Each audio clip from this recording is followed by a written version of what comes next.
Kisah pertama, disebutkan dalam kitab Al-Usfuriyah, bahwa ada seorang fasik, orang yang suka melakukan maksiat, meninggal dunia dan masyarakat di sekitarnya tidak mau memandikan dan menguburkan jenazahnya, karena ulah buruk yang sering dia lakukan.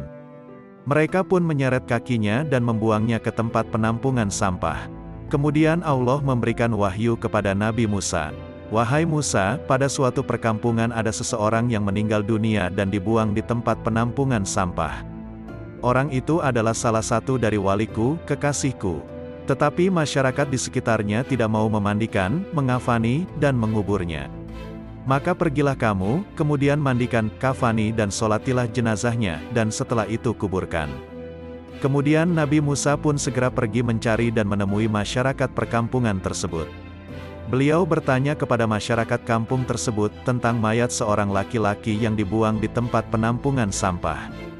Mereka berkata kepada Nabi Musa, telah meninggal dunia seorang dengan sifat yang buruk. Dia adalah orang yang terang-terangan dalam melakukan kemaksiatan. Nabi Musa bertanya, di mana tempatnya? Karena sesungguhnya Allah telah memberikan wahyu kepadaku tentang orang tersebut. Masyarakat kampung pun segera mengantarkan Nabi Musa ke tempat di mana jenazah orang tersebut dibuang.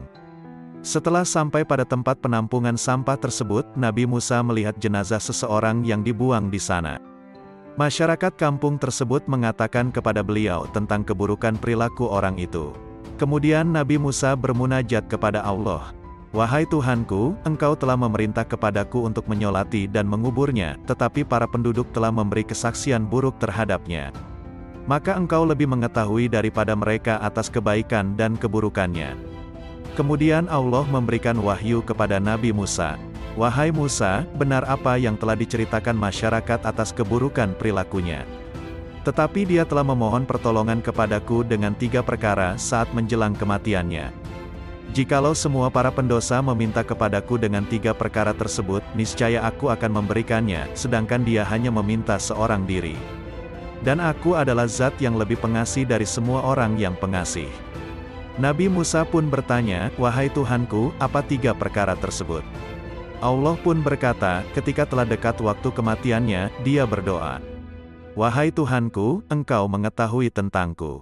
Sungguh aku telah melakukan maksiat, sedangkan di dalam hatiku membenci melakukannya. Tetapi telah menyatu 3 perkara sehingga aku melakukan maksiat sedangkan hatiku membencinya, yaitu hawa nafsu, teman yang buruk, dan iblis. Dan 3 perkara ini yang menjadikan aku senang melakukan maksiat. Wahai Tuhanku, sesungguhnya Engkau mengetahui tentangku atas apa yang telah aku ucapkan, maka ampunilah aku. Kedua, dia berdoa, wahai Tuhanku, sesungguhnya Engkau mengetahui aku melakukan maksiat dan tempatku bersama orang-orang fasik. Tetapi aku senang bergaul dengan orang-orang yang soleh, dan tempatku bersama orang-orang soleh lebih aku sukai daripada bersama orang-orang fasik. Ketiga dia berdoa, wahai Tuhanku, Engkau mengetahui bahwa aku lebih suka bersama dengan orang-orang yang soleh daripada bersama orang-orang yang fasik, sehingga jika aku bertemu dengan 2 orang, seorang yang soleh dan seorang lagi pembual, maka aku akan mendahulukan kepentingan seorang yang soleh daripada seorang pembual.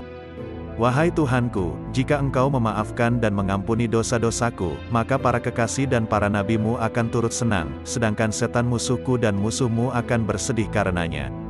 Tetapi jika Engkau menyiksaku, maka setan beserta kawan-kawannya akan turut senang, sedangkan para nabi dan kekasihmu akan bersedih. Sesungguhnya aku mengetahui bahwa kegembiraan para kekasihmu lebih Engkau cintai daripada kegembiraan setan dan kawan-kawannya, maka ampunilah aku. Ya Allah, sesungguhnya Engkau mengetahui atas apa yang telah aku ucapkan, maka ampunilah aku dan kasihanilah aku. Allah kemudian berkata kepada Nabi Musa, kemudian aku mengasihani dan mengampuninya karena sesungguhnya aku adalah zat yang penyayang dan pengasih bagi orang yang mengakui dosa-dosanya di hadapanku. Dan orang ini telah mengakui dosanya, maka aku mengampuni dan mengasihaninya. Allah berkata lagi, wahai Musa, lakukan apa yang telah aku perintahkan karena sesungguhnya demi menghormatinya, aku mengampuni orang yang mau menyolati dan mengubur jenazahnya. Kemudian Nabi Musa bersama masyarakat kampung memandikan, mengafani dan menyolati serta mengubur jenazah orang tersebut dengan harapan mereka semua akan mendapat ampunan dari Allah, Tuhan semesta alam.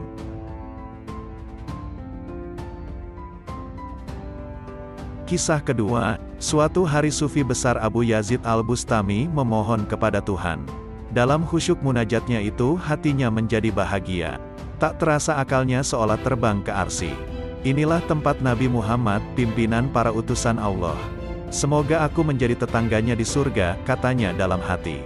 Namun kemudian Abu Yazid kaget, tiba-tiba ada suara, seorang tua, imam di daerah ini adalah tetanggamu kelak di surga.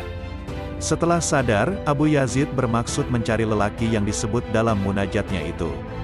Perjalanan panjang dengan berbagai petunjuk yang didapat akhirnya sampai di daerah lelaki itu. Abu Yazid kemudian bertanya kepada seseorang tentang lelaki yang dimaksud. Namun sungguh mengagetkan karena yang ditanya menjawab, "Untuk apa saudara menanyakan lelaki pendosa yang suka minuman keras? Padahal Anda bertampang baik-baik." Mendengar jawaban itu, Abu Yazid menjadi sedih.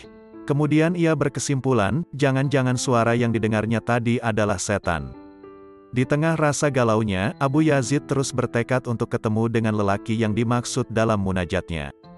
"Dia, mana dia?" tanya Abu Yazid. Orang yang ditanya tadi menunjuk ke arah tempat lelaki yang dicarinya itu. "Tapi sekarang orang yang Anda maksud sedang sibuk minum di warung," katanya. Setelah itu Abu Yazid menuju tempat yang ditunjukkan tadi dan melihat ada 40 orang yang sedang mabuk-mabukan. Adapun lelaki yang dicarinya itu terlihat duduk di antara mereka. Ketika melihat sesuatu yang ada di depan matanya, Abu Yazid merasa menyesal. Abu Yazid pun memutuskan untuk pergi. Namun tiba-tiba lelaki yang dicarinya itu memanggilnya. "Abu Yazid, mengapa kamu pergi? Wahai Syekh orang Islam, mengapa tidak kemari? Anda sudah datang dari jauh dan berjalan dengan susah payah untuk mencari tetangga Anda kelak di surga. Anda kini telah menemukannya. Mengapa Anda ingin pergi begitu saja, tanpa salam, tanpa bicara, tanpa perjumpaan?" Mendengar hal itu Abu Yazid menjadi bingung dan kagum. Dari mana ia tahu rahasia ini, katanya dalam hati. Seakan tahu apa yang sedang dipikirkan Abu Yazid, lelaki itu kemudian berkata lagi, "Tak perlu memikirkan dan tak perlu heran kepada zat yang telah mengutusmu kemari dan zat yang telah memberitahukan kedatanganmu, wahai Syekh. Mari duduk dengan kami sejenak." Abu Yazid pun menuruti ajakannya. "Apa yang sebenarnya yang membuat Anda seperti ini?" selidik Abu Yazid. "Cita-cita orang hebat adalah tidak ingin masuk surga seorang diri. Mereka dulu ada 80 orang. Semuanya fasik. Saya berusaha menyadarkan 40 orang dari mereka dan kemudian bertobat. Maka yang 40 orang itu akan menjadi teman saya dan tetangga saya kelak di surga. Kini tinggal 40 orang lagi dan ini menjadi giliranmu menyadarkan mereka. Sebab kedatanganmu mereka tolak," kata lelaki itu. Yang terjadi kemudian sungguh ajaib. Mereka tahu kalau yang datang adalah Abu Yazid, mereka semua pun kemudian bertaubat. Kisah ketiga, Abu Hafsin al-Haddad adalah seorang sufi yang hidup sezaman dengan Asy-Syibli dan Junaid al-Baghdadi. Kisah pertaubatannya sangat unik. Ketika masih remaja ia pernah tergila-gila dengan seorang gadis yang bekerja sebagai pelayan. Saking kasmarannya, hidupnya merasa tidak tenang dan harus mendapatkan gadis tersebut. Hingga akhirnya Hafsin pergi ke dukun Yahudi pinggiran kota Naisapur untuk memuluskan niatnya. Sesampai di tempat si dukun Yahudi itu, Hafsin mengemukakan masalah yang dihadapinya. Mendengar curhatan itu si dukun Yahudi memberikan beberapa saran. "Wahai Hafsin, selama 40 hari janganlah engkau melakukan salat. Selanjutnya janganlah kau patuhi perintah Allah dalam keadaan bagaimanapun. Kemudian engkau jangan lakukan perbuatan-perbuatan baik. Selama 40 hari engkau jangan sekali-kali menyebut nama Allah. Jangan pernah juga memikirkan hal-hal yang baik. Setelah semua benar-benar engkau lakukan, maka sihirku akan sanggup membuat kehendakmu terhadap gadis itu tercapai." Benar juga, saking kepinginnya mendapatkan si gadis impiannya, Hafsin menuruti apa yang diperintahkan si dukun. Selama 40 hari Abu Hafsin benar-benar melaksanakan nasihatnya. Ia kemudian kembali kepada si dukun karena belum ada hasilnya. Maka si dukun kemudian memberikannya sebuah jimat. Itu pun ternyata hasilnya masih nihil. Hal ini membuat Hafsin marah. Kemudian ia menanyakan janji-janji si dukun. "Pasti ada yang tidak beres dengan perilakumu selama 40 hari. Sudah pasti engkau pernah melakukan perbuatan baik selama 40 hari itu. Jika tidak, sudah pasti tujuanmu itu telah tercapai," dalih si dukun. Mendengar perkataan itu, Hafsin pun mengelak dan berkata, "Aku tidak pernah melanggar apa yang engkau perintahkan. Satu-satunya kebajikan yang kuingat adalah menyepak sebuah batu ketika aku datang ke sini, agar tak ada orang yang tersandung karenanya." Mendengar pengakuan Hafsin, si dukun kemudian berkata, "Jangan menjengkelkan Allah, yang perintah-perintahnya hendak engkau tentang selama 40 hari ini. Dia tak akan menyia-nyiakan kemurahannya, walau untuk kebajikan kecil seperti yang telah engkau lakukan itu." Apa yang dilontarkan si dukun, membuatnya terkejut. Hafsin menjadi sadar, betapa Allah sangat maha pemurah. Akhirnya Hafsin semakin yakin dan menanamkan dalam dirinya, untuk bertaubat kepada Allah. Demikian ketiga kisah ini. Semoga Allah melimpahkan ibrah dari kisah-kisah yang telah dibacakan. Sampai jumpa pada video selanjutnya. Wassalamualaikum warahmatullahi wabarakatuh.